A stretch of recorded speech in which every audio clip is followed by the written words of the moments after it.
Schule nur Druck und Stress? Ich will nicht, mein täglicher Kampf. Au, tut das weh! Am Mittwoch hielt Martina es bis zur 3. Stunde aus. Vor dem Englischunterricht packte die 14-Jährige heulend ihre Hefte ein und stiefelte aus dem Klassenzimmer. »Ich habe solche Bauchschmerzen«, jammerte sie. »Ich gehe nach Hause.« Dabei krümmte sich das Mädchen wie ein Fragezeichen. Solche Tage sind bei Martina häufig. Nicht etwa, weil sie ihr Frühstück nicht verträgt. Für sie ist jede Stunde in ihrer Klasse die Hölle. Schon am Sonntag fängt Martina an zu zittern, wenn sie an den Unterricht am Montag denkt. Im Schlaf wälzt sie sich mit Albträumen hin und her. Kommen dann noch Bauchschmerzen hinzu, ist das Mädchen fast erleichtert, denn dann hat es einen Grund, die Schule zu meiden. Martina leidet unter Schulangst, und sie ist kein Einzelfall. Sehr viele Schüler in Deutschland stehen mit ihren Lehrern, den Mitschülern oder ihren Fächern so auf Kriegsfuß, dass sie davon krank werden. Sie schlafen schlecht, bekommen Bauch- oder Kopfschmerzen oder Herzrasen. Manche haben sogar Depressionen, das heißt, sie werden so traurig, dass sie den ganzen Tag heulen könnten. Für schwächere Schüler kann ein Schultag so stressig werden wie ein Überlebenstrip im Dschungel. Überall lauern Gefahren und Fallen. Erste Stunde Englisch? Ich kenne doch so viele Wörter nicht. Dann Physik? Schluck, da ist der Lehrer so fies. Viele Kinder halten das nicht aus und flüchten. Experten des Deutschen Jugendinstituts München schätzen, dass 5–10% regelmäßig die Schule schwänzen. Sie hängen in Kaufhäusern herum oder fahren mit der U-Bahn durch die Gegend. Natürlich wird dann alles noch schlimmer. Die Blaumacher bekommen erst recht schlechte Noten und schaffen oft nicht einmal den Schulabschluss. Ursachen von Schulangst. Schulangst ist ein inzwischen sehr verbreitetes Phänomen. Kinder können der Schule, damit der Quelle der Angst, nur dadurch entgehen, dass sie krank werden. Die Schmerzen haben in diesem Fall oftmals keine organischen Hintergründe, sondern sind im psychischen Bereich begründet. Wichtig ist es, den Grund für die Schulangst herauszufinden. Sind das die Mitschüler? Nicht selten werden Schulkinder für falsche Antworten im Unterricht ausgelacht. Ist der Lehrer, der ein bestimmtes Fach unterrichtet, der Hintergrund für die Schulangst? Häufig sind die Ursachen für die Schulangst nicht nur Konflikte mit Mitschülern, sondern auch soziale Konflikte mit den Lehrern. Auch die Strukturen der Schule oder speziell des Unterrichts können Auslöser für Schulangst sein.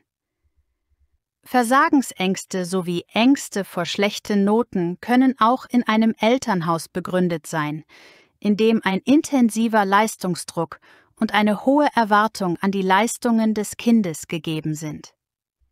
Die Erwartungen an die Bildung und die entsprechenden Ansprüche an Schüler steigen in unserer Gesellschaft ständig an. Daraus resultiert, dass auch Eltern an die Leistungen ihrer Kinder immer höhere Erwartungen stellen.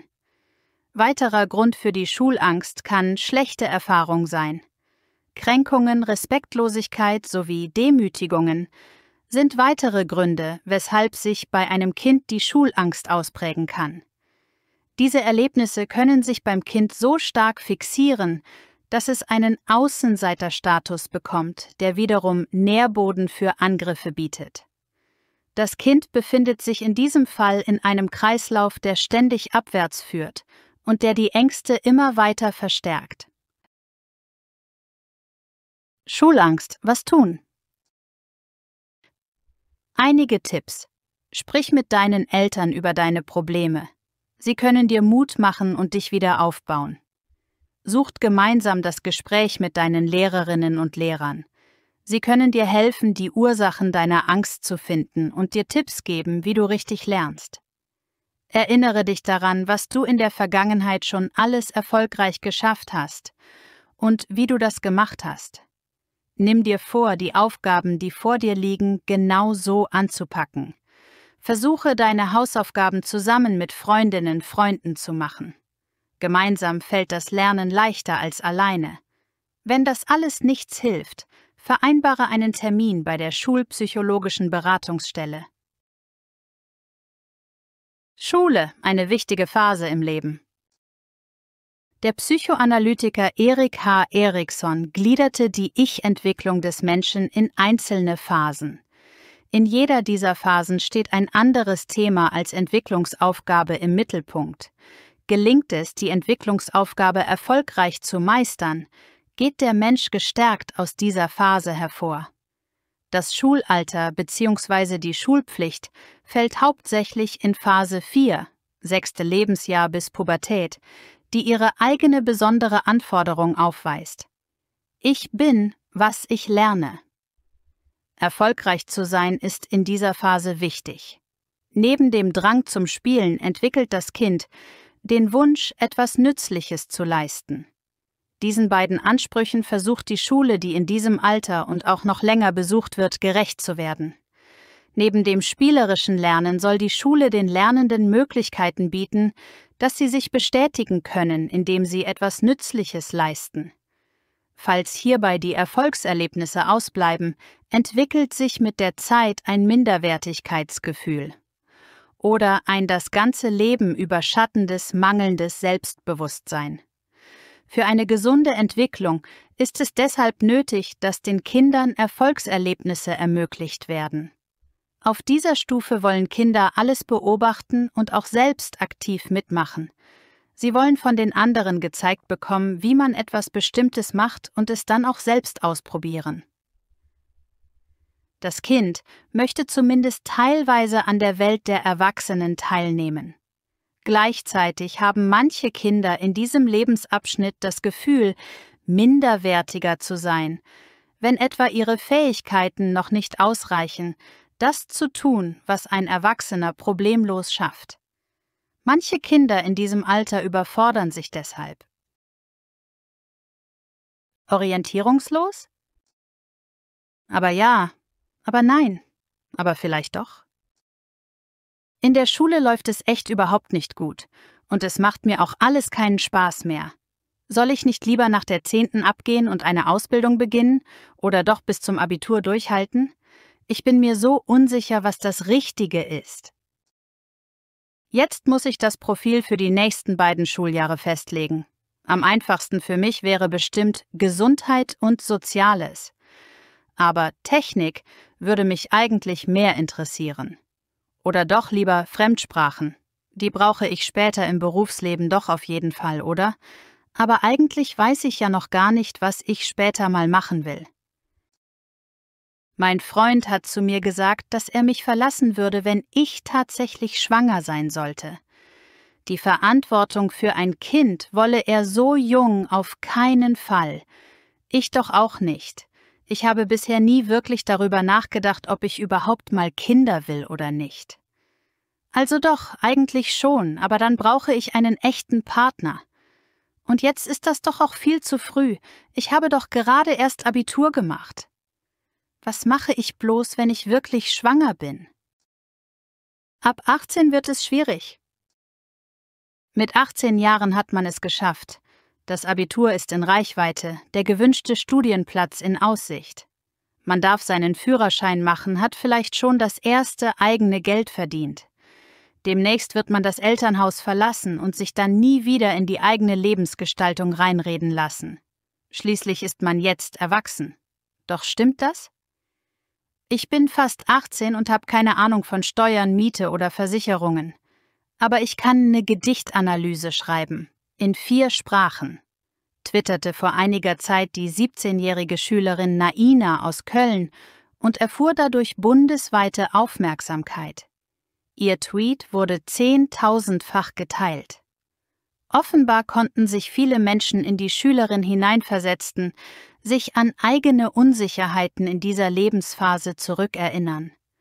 Mittlerweile wird Naina bemerkt haben, dass die von ihr benannten Probleme nur Nichtigkeiten waren und nichts mit den eigentlichen Herausforderungen zu tun haben, die ein junger Mensch in der Lebensphase zwischen 18 und 30 Jahren zu meistern hat.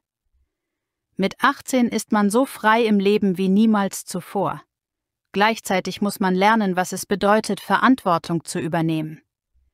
Was dann folgt, ist der eigentliche Schritt zum Erwachsenwerden, meint der Psychologe und Bildungsexperte Klaus Koch.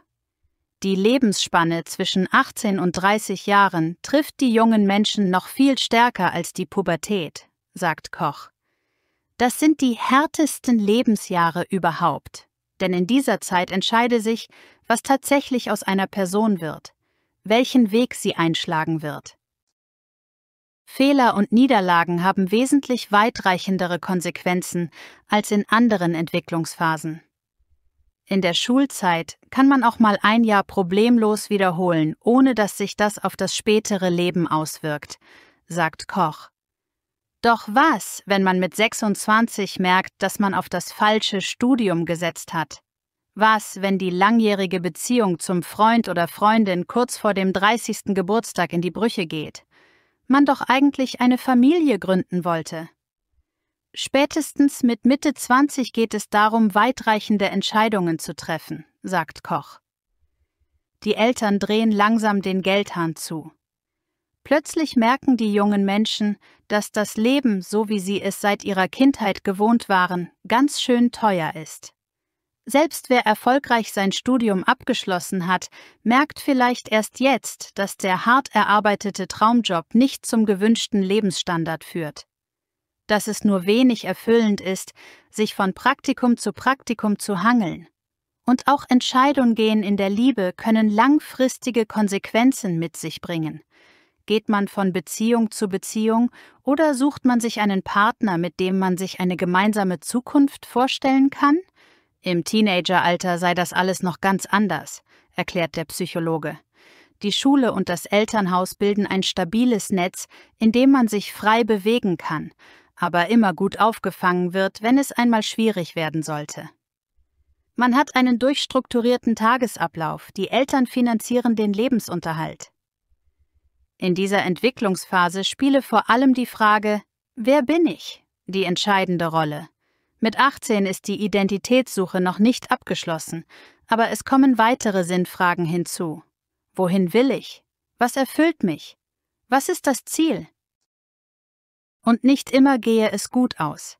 Die einen scheitern bei der Berufssuche, die anderen in der Liebe. Klaus Koch, selbst 65 Jahre, weiß, wovon er spricht. Er ist Vater von 4 erwachsenen Kindern. Die 3 Älteren sind um die 30, der Jüngste gerade 18 geworden. Relativ problemlos konnte ich meine Söhne durch die Pubertät begleiten, sagt er. Er merkte dann aber auch, dass die schwierigsten Krisen im Leben junger Menschen erst in den Jahren nach der Volljährigkeit folgten. Und viele Eltern gar nicht wüssten, wie sie damit umgehen sollten, welche Rolle sie in dieser Phase einnehmen sollten. Manche entwickelten sich jetzt erst recht zu Kontrolleuren, sogenannten Helikoptereltern. Sie müssen lernen, loszulassen, bleiben aber Ratgeber und wichtige Wegbegleiter im Leben ihrer Kinder, sagt Koch. Ein erfahrener Gesprächspartner auf Augenhöhe sei das, was die jungen Menschen am meisten brauchten. Nimm dir Zeit für eine Selbsteinschätzung. Tipps vom Experten.